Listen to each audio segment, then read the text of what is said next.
Di kampung-kampung kalau ada masjid speaker, di mana-mana saya sering ditanya, wadah yang Gus, kandani nak adzan juga banter-banter, mengerameni tonggo. Nak niat sholat terus adzan nak isteko.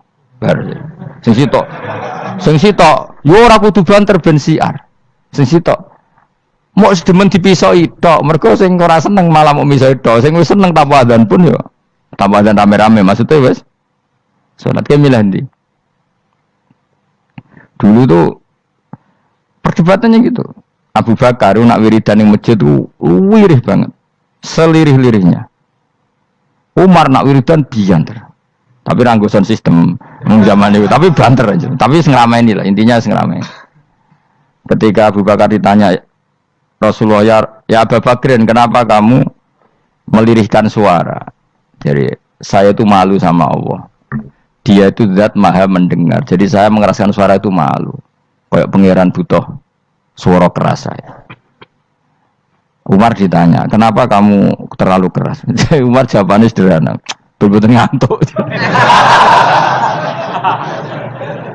Makanya nggak ada satupun ulama yang mengatakan Umar itu afdhalu min Abi Bakar. Mungkin jawabannya itu kadang sederhana banget.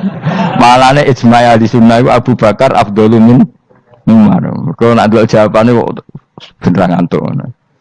Padahal jawabannya Abu Bakar. Kalau nu izin kalian pangeran yang maha pendengar kok banter-banter. Rasulullah dalam banyak hal ya gitu, ketika banyak masalah itu sahabat dungo banter-banter. Nabi duko, innakum latatuna as-somma. Kamu tidak berdoa sama zat sing budak. Maka kamu enggak usah banter-banter. Jadi andaikan ada istighosah pakai sound system banter-banter itu ya perlu dipertanyakan. Yang pengiran wis krungu gegere ngono lho apa misalnya. Tapi misalnya mazhab itu kamu pakai. Terus ada pertanyaan, dangdutan saja banter. Kenapa kalimat thayyibah tidak boleh banter? Masalah mana? Ya asal isi dunia itu masalah. Kemilan dia. Ini cerita saja. Kalau manusia itu istighosah jaluk tolong sama pangeran kan? Pangeran sudah dengar tanpa sound system apa enggak? Kenapa banter-banter? Nah, tapi kalau tadi dibalik dangdutan saja banter-banter. Kenapa kalimat thayyibah tidak boleh banter-banter? Bismillahirrahmanirrahim. Ya khisimun ngaten wae kan apa ketika terjadi kiamat niku tak khuduhum wa hum khisimun. Jadi manusia itu takdir itu seneng tukaran. Karena tadi ya sengketa yang mari tukaran, pendapat baik yang masih nyari yang terbaik. Sama-sama kebenaran nyari yang paling benar karena manusia itu dari awal kurang penggawean. Jadi barang apik cek diperdebatno dengan yang luwih napa apik. Sehingga bayangannya pangeran itu sok ben nak kiamat kapan saja terjadi ku wong lagi sibuk para padu, lagi sibuk gegeran. Wes mesti. Karena tadi manusia niku mun watak dasare niku konflik. Ya tadi misalnya pengurus masjid bahkan mungkin organisasi-organisasi perdamaian ini pas rapat ya tukaran padahal organisasi ini perdamaian ya tapi pas rapat lalu solusinya apa? Solusinya begini sih tok debat gini padahal apa? Organisasi apa? Perdamaian tapi ya tetap tukaran asal cek manusia itu tukaran. Uniknya lagi manusia itu kalau ingin damai juga harus punya alat untuk tukaran. Nah orang ya tidak. Mengenai kalau nanti ngaji kitab dalam salah satu kitab ada makalah gini. Idza aradta as-sulha fasta'id dalil harbi. Kalau kamu ingin damai, maka siapkan alat perang sebanyak mungkin. Karena logikanya gini ya, kalau misalnya ada bajingan atau penjahat, dia punya bom, punya pedang, terus kamu sebagai orang soleh tidak punya apa-apa, bisa nggak bergening perdamaian? Kan nggak bisa. Mereka terpaksa damai karena kamu punya senjata yang imbang. Jadi kalau musuh kamu punya nuklir terus kowe enggak punya apa-apa, ayo damai wae. Kono kan rugi damai. Wong tak bom kena kok damai barengan gitu. Makanya kamu harus punya senjata yang imbang. Makanya dalam tafsir-tafsir itu diterangkan ketika Allah menyuruh kita wa iddu lahum mastata'tum min quwwati wa min ribatil khaili turhibuna bi aduwallah. Kamu umat Islam harus menyediakan alat perang sebanyak mungkin. Itu bukan berarti Allah menyuruh umat Islam perang terus buatan. Dalam keadaan dunia yang banyak gesekan seperti ini, orang itu bisa damai justru kalau sama-sama punya senjata. Dan itu teori itu dipakai seluruh dunia. Segamane cara sing didelok wong akeh sing ora jare. Misalnya Amerika kan terkenal dikjaya, Korea Utara ben dirgani Amerika kudu gawe senjata sebanyak-banyaknya. Ya sudah seperti itu sudah teori yang dikatakan Quran. Mata dolim itu nak ora diimbangi ya mesti yang satu diinjek. Makanya dalam fikih Islam itu lucu.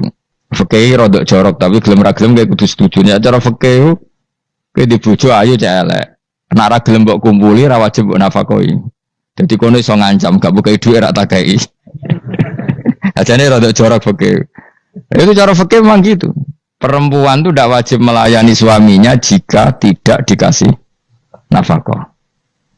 Lucunya fikih yang merovokasi sing lanang dan wong lanang ra wajib nafkahi nek ra dikai iku wis ora usah terangno iku opo. Jadi fikih itu karena ngikuti teori umum. Makanya Mbah Mun itu fikih kata beliau itu aku mbek fikih ini ra cocok. Aku apa omah tapi dagangan perkara itu. Tapi memang secara prosedur fikih gitu. Mana wong kere-kere itu pancen wis ora entuk jatah kelon karena ra iso nafkahi gitu. Itu cara fikih. Memang seperti itu. Karena kere kok pola, napa? Kere kok pola. Kalau nak kere kudu ganteng. Jadi orang entuk jatah sing wedok sing seneng lah itu ijek entuk jatah. Tapi nek wis kere elek ya wis nelongso perkarane memang. Jadi karena seorang istri wajib melayani suaminya jika tidak kodak nafkahi. Bahkan menurut fikih Islam itu boleh rafa. Jadi oleh rafanya hakim. Pak Hakim suami saya kere itu boleh. Dan itu bisa diceraikan oleh siapa? Hakim. Jadi rafa. Karena tadi manusia itu ya khisimun di mental konflik. Dan mental konflik itu tidak dihilangkan Allah sama sekali kecuali nanti setelah di surga.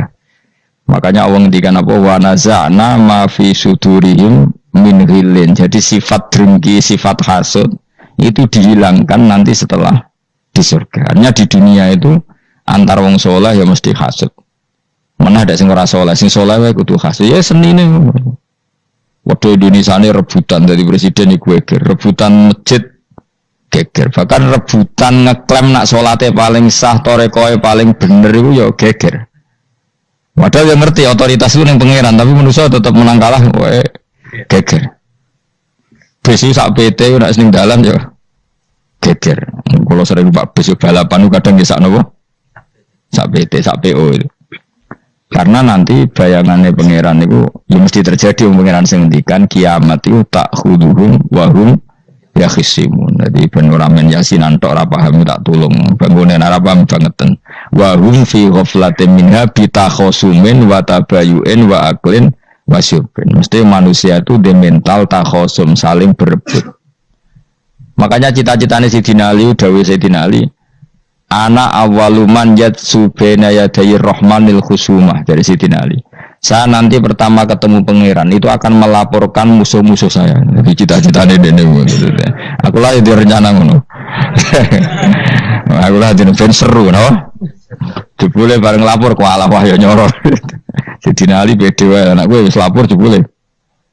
Salah. Karena apa? Ya itu tadi. Manusia itu pokoknya ngono. Pertama manusia itu Nabi Adam. Itu ya wis geger mbek malaikat. Dari pangeran Adam itu khalifah, dari malaikat. Khalifah kok manusia mesti seneng geger. Tapi malaikat protes itu geger dhewe. Pangeran sing duwe kawula kok ngangkat digegeri. Jadi mengan pangeran ra trimo. Wong aku sing duwe makhluk gawe aturan kok mbok gegeri. Iku pangeran. Jadi manusia pertama itu seribet. Pertama ribet mbek malaikat. Bareng Qabil mbek Habil ya ribet mbek dulur. Mulai dhisik perkara wedokan. Jadi sekunane kunong wedok mari ribet. Kalau wedok tambah ribet.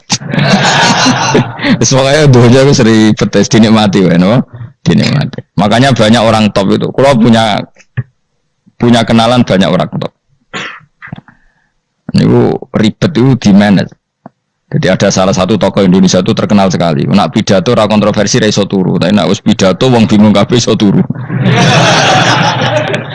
Niku saya sangat kenal orangnya. Akhir supire takoki, "Mau piye? Tak pidato ini udah bingung ta."